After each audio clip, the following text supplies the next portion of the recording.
in his foot. Of course, the optimistic, hopeful people are saying he's going to be out 8 to 10 weeks, somewhere in that area. But I've seen several names mentioned over the last few years, guys that have gotten that Jones fracture it's on the 5th metatarsal in the foot, that have tried to come back too soon, re-injured it, missed the entire season, and then some. That is definitely something that the Thunder need to look out for. I mean, obviously, losing Kevin Durant would be the same thing if LeBron came up limp tomorrow. I mean, obviously, you would change your expectations for the Cavs season. Same thing there. Kevin Durant, one of the best players in the league, and the Thunder really had high hopes for this upcoming season. And very well, he could just miss 2.5 months. But I mean, if I'm the Thunder, I'm definitely leaning towards longer than shorter, because there's no way you can because if you get him back in the middle of the season and you do rush him back, and there's not enough recovery time for him to break his foot a second time and still come back and help you try to win a championship. So if it was up to me, if I had the option of keeping him out until the final month of the season, if I had to, that's what I would do. Long as I could get him on the court with enough games and enough time to get himself in game shape and be ready for the playoffs, that would be the key to me. Maybe 20 games, tops, if I can get him back for that. Get him a run down the stretch at the end of the season to get him back into shape. I mean, this is one of the top athletes out there, so clearly he's going to maintain some modicum of conditioning anyway.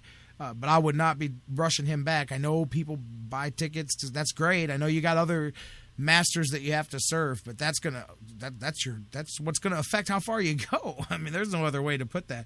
Big injury there. You hate to see that happen in the preseason for the for the Thunder, but that'll let you. That's a scary thought for the Cavaliers too. I mean, just look at Kyrie. How did he break he didn't break. How did he sprain his foot? Anderson Varejao fell on top of him, man. Anderson Varejao could just as quickly fall on top of Kevin Love, fall on top of LeBron's foot. Clearly, it doesn't take much to fracture the Jones, whatever the Jones fracture, to fracture your 5th metatarsal there. It doesn't take much to do it.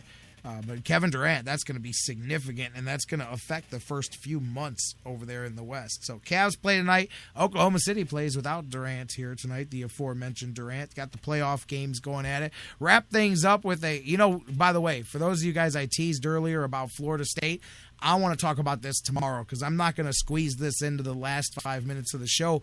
Dan Wismar is going to join me, and he's the one that sent me the article from the New York Times about Florida State. They went in depth about literally laid out an entire slate of 9-10 different cases involving various Florida State football players over the last 2 to 3 seasons that have all been covered up, hidden, protected by various interests within the school, within the athletic program, within the coaches, all different things. I want to talk about this with Dan Wismar tomorrow. Plus, we've got to look ahead and preview Rutgers coming up for Ohio State. Can't wait for that. Ohio State, 19.5-point favorites installed here today in the game. So we'll talk about all of that. I want to pick back up with this Florida State story tomorrow when we've got some time to sit down and get into it. So Dan Wismar from the Cleveland Fan will be with us, and we'll talk about this.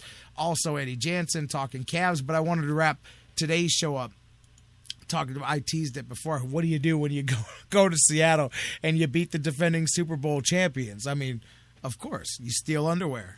I mean, I shouldn't make light of it, but it's one of those that it's so bizarre sounding that you have to laugh at it, because otherwise you're going, really? I mean, really? Okay, so anyways, Joseph Randle, running back for the Dallas Cowboys, just finished rushing for a season-high 5 carries and 52 yards in the aforementioned victory over Seattle. He was arrested yesterday, and maybe he got done watching Monday Night Football and felt he needed some new underwear. But in the middle of it was about 1 o'clock in the morning. He was released. So it was sometime late yesterday evening. He was charged with misdemeanor Class B theft in Texas. Frisco, Texas is the town. Theft of between $50 to $500. Police say Randall is accused of attempting to steal underwear and cologne from the Dillards at a mall. Underwear and cologne. He makes $495,000 $100,000 this season. Randall's a 5th-round draft pick in the 2013 draft. His base salary is $495,000. That's $500,000. And he's at Dillard's stealing underwear and cologne. You can go ahead and answer that one for me because I've got nothing. I wanted to leave you with that one. Scratch your head on that one. Cat's making $500,000 a year, and he's spending his Monday night at Dillard's trying to stuff underwear and cologne in his pocket. You've got to be kidding me. In my entire life, I don't think I've made $500,000 if you add it all together. I don't know if I've made $500,000, and I've never stolen underwear from anywhere, I swear to God. So there, take that one and wrap up the show with that. Wrap it in a nice shiny bow and sleep with that one on you. We're going to call it a day here, guys. Couple of playoff games tonight, Cavaliers tonight. We'll talk about all of that tomorrow. Dan Wismar's here. We're talking Florida State, looking ahead to Ohio State. Eddie Jansen talking about the Cavaliers. And, of course, you guys will be here because otherwise I'm just that guy talking to myself. So save me from a day of talking to myself and come join me. Bring a friend. We won't bite. We promise they'll have a good time, too. Same bat time, same bat channel, live at noon tomorrow, right here on the Sports Fix. You know how we do it, having some fun. We love you, Cleveland. Thanks for another great show. We'll see you tomorrow, right here on the Fix.